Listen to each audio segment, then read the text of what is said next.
Education के cost के निर्धारण के क्रम में भी हम लोगों ने देखा कि इसमें जो कॉस्ट का निर्धारण होता है वो इकोनॉमिक्स या फिर जो गुड्स सर्विसेज वगैरह का कंसेप्ट है उससे डिफरेंट होता है, and that we will try to understand. In economics, cost is used when reference is made to the production of goods and services. मतलब इकोनॉमिक्स के अनुसार यदि हम कॉस्ट को डिफाइन करते हैं, कॉस्ट की चर्चा करते हैं, तो अल्टीमेटली हम लोग प्रोडक्शन ऑफ गुड्स की चर्चा कर रहे हैं, सामान. It implies the cost of resources utilized in the production of goods and services. कितना मतलब आपने कॉस्ट खर्च किया है उस पर. एक चीज़ यदि मान लीजिए कि आप चीनी फैक्ट्री आपकी है, आपने बनाया है, तो उसमें किस किस तरह का कितना है, कितना कॉस्ट बियर करते हैं मशीन से लेकर और उसके प्रोडक्शन तक. It can be expressed in monetary terms. और ये हमने वहाँ कहा कि इसका इसीलिए मूल्य निर्धारण करना यहाँ आसान होता है. मॉनेटरी टर्म में इसको कर सकते हैं कि हमारी इतनी लागत है, इतना मुनाफा लेंगे और इसको इतना दाम. It can not be done with respect to education. There is a real cost and money cost. इसमें कंसेप्ट है एक रियल कॉस्ट का जो लगा है और एक मनी कॉस्ट का. Real cost is said to correspond to the sacrifice of the resources और inputs needed to produce goods and services. मतलब रियल कॉस्ट जो आपने सेक्रीफाइस किया है, करस्पॉन्ड किया है रिसोर्सेस के क्रम में और inputs needed to produce goods के टर्म में. मुख्य रूप से ये समझे कि जो रियल कॉस्ट का मतलब वह कॉस्ट जो प्रोड्यूस करने में आपको चीज को, सामान को ग्लास बनाने में या चीनी के उत्पादन में लगा है, वो आपका रियल कॉस्ट हुआ. Therefore real cost corresponds to opportunity cost.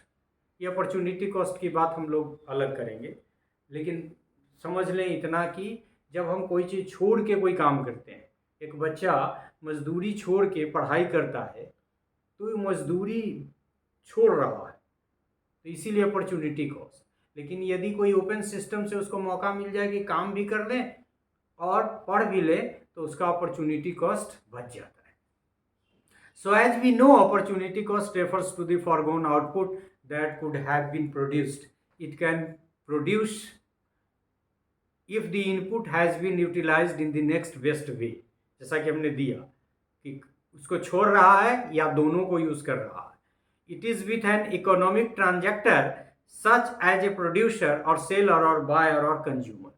मतलब वो जो काम वो कर सकता था, जिससे पैसा कमा सकता था, उसको सेक्रीफाइस कर.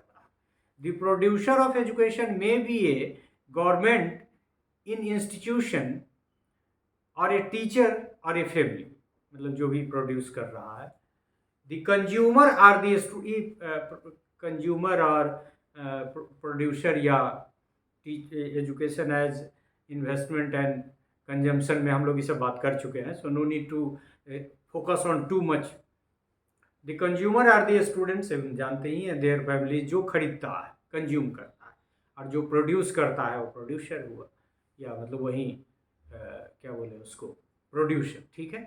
Thus we speak of cost for both the agencies producing education and the person consuming education. तो दो पर्सपेक्टिव में बात हो गई कि वह जो कंज्यूम कर रहा है और वह जो प्रोड्यूस कर रहा है. There can be differences between cost and expenditure because of government subsidies to education.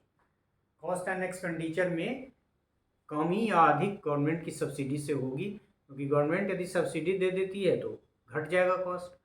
ऐसे देख रहे हैं कि राइट टू एजुकेशन भी लागू करने की बात हुई, कहा कि प्राइवेट स्कूल में 25% स्टूडेंट का एडमिशन होगा, the cost will be borne by the government. तो फिर सब्सिडाइज या बहुत तरह की चीज़ें सरकार सब्सिडाइज करती है एजुकेशन में. The difference is also due to tax relief on institutions, income foregone by the students while study etcetera. और बहुत सारा टैक्स को भी माफ़ कर देती है सरकार कि आपने इतना लगाया है तो इसको आप आमदनी में से इतना घटा लीजिए क्योंकि आपने इतना खर्च किया है. तो बहुत तरह का वो टैक्स का अपना एक प्रोसेस है. So in this way we could learn कि जो इकोनॉमिक्स का कॉस्ट है वो बहुत आसान है, क्योंकि उसमें प्रोडक्शन कॉस्ट के आधार पे घाटा मुनाफा वगैरह का कंसेप्ट है। एजुकेशन में ये नहीं है। सो रियल कॉस्ट और मनी कॉस्ट का है, तो रियल कॉस्ट और फिर प्रॉफिट लेके उसको फिर और भी फ़ायदा उठाना है, फिर अपॉर्चुनिटी कॉस्ट की बात आई।